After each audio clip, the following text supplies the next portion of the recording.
అయితే ఎన్ని మాట్లాడినా ఒక విషయం అయితే మనం మాట్లాడుకోవాలి.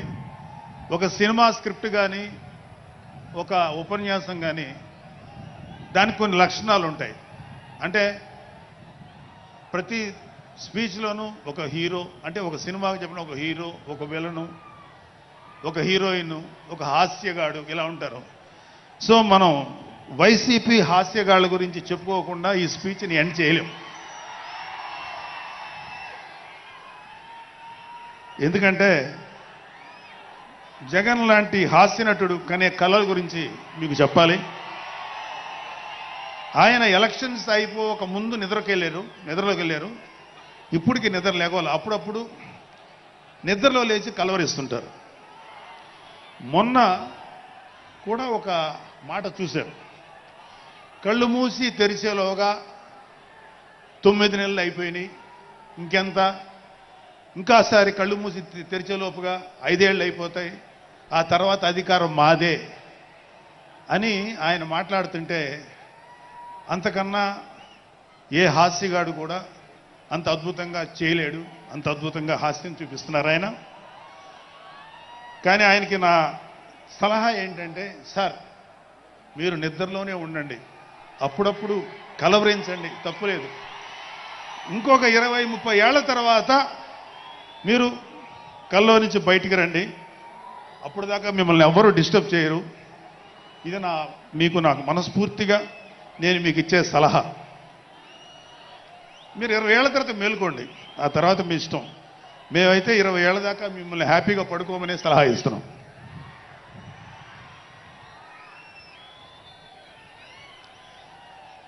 సో ఆంధ్రప్రదేశ్లో పవన్ కళ్యాణ్ గారి యొక్క చొరవతోటి ఏర్పాటైనటువంటి ఈ కూటమి ప్రభుత్వం ఎన్ని చోట్ల ఎంత పెద్ద సక్సెస్ అయిందో, ఎంత 164 సీట్లు సాధించే దిశగా ఆయన ఎంత కష్టపడ్డారో మనందరికీ తెలుసు. అయితే మా అదృష్టం ఏంటంటే ఇక్కడ పిఠాపురంలో జరుగుతుంది కాబట్టి పిఠాపురంలో ఎలక్షన్స్ ఎలా జరిగినాయో ఒక 2 మాటలు చెప్పకపోతే, నేను పిఠాపురంలో పనిచేసి పిఠాపురం అభిమానుల యొక్క అభిమానాన్ని చూరగొన్న పవన్ కళ్యాణ్ గారికి, అలాగే పిఠాపురం యొక్క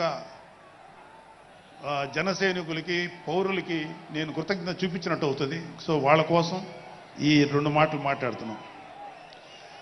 సో పవన్ కళ్యాణ్ గారు పిఠాపురంలో మమ్మల్ని పనిచేయమన్నారు. అంటే నన్ను, మా ఫ్రెండ్ అజయ్ గారిని, అలాగే మర్రెడ్డి గారిని, రత్నం గారిని, శంకర్ గౌడు, మహేంద్ర, పంచకర్ల సందీపు, ఇలా మాకందరికీ పిఠాపురంలో పనిచేసే అవకాశం ఇచ్చారు. మేము పని మొదలెట్టిన తర్వాత మాకు అర్థమైంది ఏంటంటే,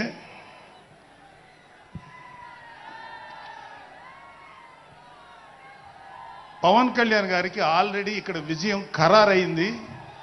మనం ఓన్లీ పని చేస్తున్నట్టుగా ఉండడమే తప్ప మనం కొత్తగా చేయాల్సిన పని ఏమీ లేదు అని చెప్పి నాకు అర్థమైంది. నాకే కాదు మా అందరికీ అర్థమైంది. సో మేము దీన్ని ఎంత గొప్ప అదృష్టంగా తీసుకుంటున్నామంటే, పవన్ కళ్యాణ్ గారు మీరు పని చేసేటువంటి మేము ఇక్కడ ఏదో పని చేసాం అనే తృప్తి మాకు ఇవ్వటం కోసం ఆయన ఈ మమ్మల్ని అపాయింట్ చేశారు తప్ప ఆయన గెలుస్తారన్నది, ఆయన అఖండ విజయం సాధిస్తారని ఆయనకు ముందే తెలుసు. కానీ ఆ సాటిస్ఫాక్షన్ మాకు ఇవ్వటం కోసం మాకు ఈ అవకాశం ఇచ్చారు. అయితే అది మా అదృష్టంగానే ఫీల్ అవుతున్నాం. చంద్రుడికో నూలు పోగులాగా ఆయన పడిన కష్టానికి ఒక చిన్న పని చేసామనే తృప్తి అయితే మాత్రం మాకు నిజంగానే ఉంది.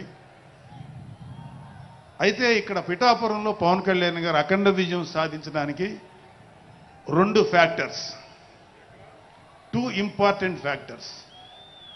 ఒకటి మన ప్రెసిడెంట్ జనసేనాని పవన్ కళ్యాణ్ గారు అయితే, రెండో ఫ్యాక్టర్, నాటి వ్యక్తి ఫ్యాక్టర్, పిఠాపురం జనసైనికులు, పిఠాపురం పౌరులు, పిఠాపురం ఓటర్స్. వీళ్ళిద్దరూ లేకపోతే మేము ఏమి చేసినా ఏం ఉపయోగం లేదు.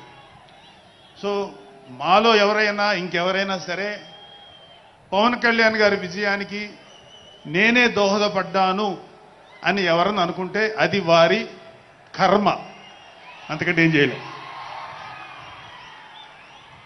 అని చెప్పి నేను చెప్పిన అసెంబ్లీలో, కావాలంటే నా స్పీచ్లు వినండి, అసెంబ్లీలో నేను అన్న మాటలు. ఆయనకు నాకు మధ్య తేడా అది.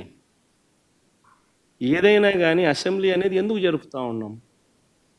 ఈరోజు అది అసెంబ్లీలో ఉన్న పార్టీలు ఏవి? అధికార పార్టీలు, ప్రతిపక్ష పార్టీ మాదొక్కటే ఉంది. వేరే పార్టీలు ఎక్కడున్నాయి చెప్పండి? ఉన్నాయా ఎవరన్నా?